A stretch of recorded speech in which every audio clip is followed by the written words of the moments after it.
Namaste and welcome to Sonali Joshi's Astro Jyoti Healing. In this video, we are going to see what we can do to get the most from third week of April with the planet transits.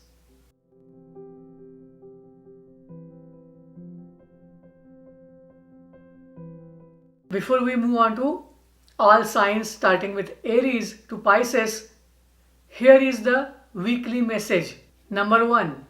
Do not be aggressive while talking to your boss or talking to the person who holds higher position than you or who has more experience than you, because if you do that you may feel like burnt out. Do not envy others because envy will complicate things more.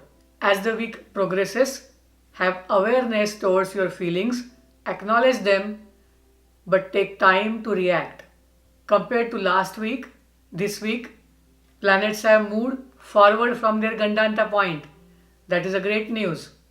That means Venus, Sun, Mercury, Moon, they are placed much better compared to last time or last week.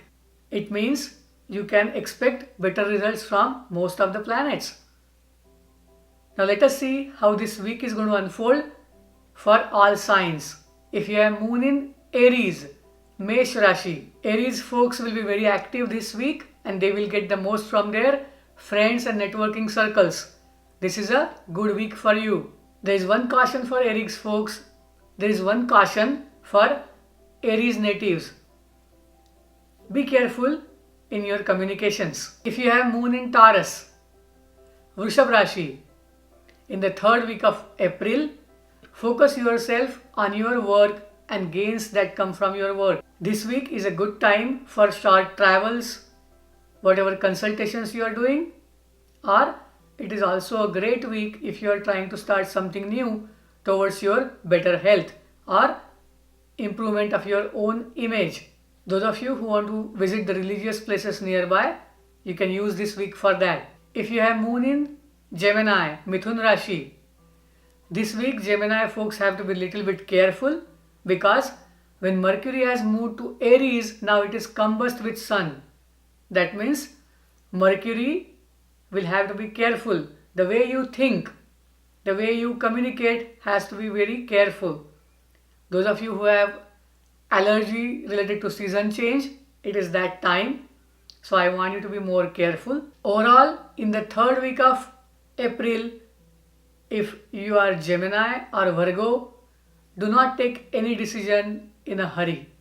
You can wait, think, and you can decide in the next week if that is possible. If you have Moon in Cancer, Karka Rashi, this is a good time for your personal growth as well as social recognition. Enjoy this time, enjoy the fruits of your hard work. Cancer folks will get the needed attention in this week. If you have Moon in Leo, Simha Rashi, your Rashi Lord, Sun is exalted. Sun is in the sign of Aries. Ucha ka Sun hai, Ravi has been in the sign of Aries. So enjoy those good times. Have a spiritual routine so that you will get more recognition for the work that you have been doing so far. If you have Moon in Virgo, Kanya Rashi, Virgo natives will find it little difficult in the beginning of this week, but as the week progresses, the week will be better for them. Virgo natives will find the solution to the hurdles that they are facing at work or in their personal life. If you have Moon in Libra, Tula Rashi, this week is dedicated for listening to some music. If you can sing, if you can play any instrument, do that. Else, listen to some music that is soothing to your soul, your mind.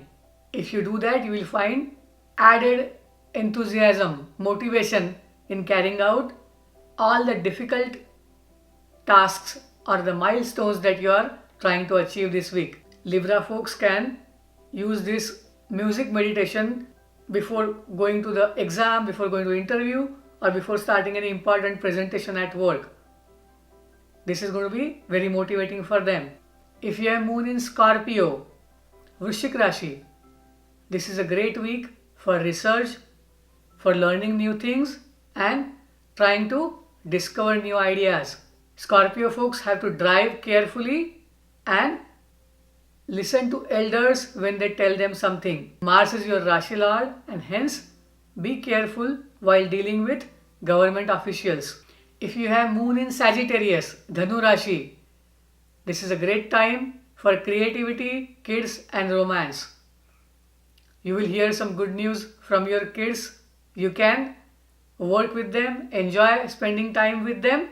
Those of you who are looking for taking up some exam, who have some job interviews lined up, this is a great time if you have Moon in Sagittarius, Dhanu Rashi. If you have Moon in Capricorn, with Saturn going over your Moon, there is that feeling of I have lot of work to do, that work pressure, stress and feeling little bit low.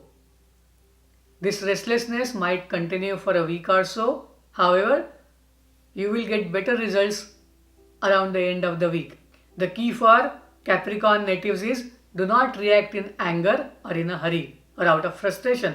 If you have Moon in Aquarius, Kumbha Rashi, Devaguru, Bruhaspati, Guru, Jupiter is in your own Rashi. This is a great time. Have a spiritual routine, work on the tasks at hand, and this is a great time to get the benefits from this Jupiter. If you have Moon in Pisces, handle the family matters with responsibility. Do not give up or do not decide to focus on something else just because family matters are not that good. You will find a solution around the end of this week. Hope this weekly message and in detailed what to expect about all signs in the third week of April is useful to you in order to get the best from your horoscope. This is a guideline or direction. The more things will be dependent on the Mahadasha of the planet you are going through, your natal horoscope, and the transits, how they affect your moon or your ascendant. Please like this video and share this video with your friends who need some support if they are facing some difficulties in their life. Please subscribe to this channel and keep watching the videos on this channel for all the transits and tips and tricks to get the best from your horoscope. Namaste, thank you, Shubhamastu.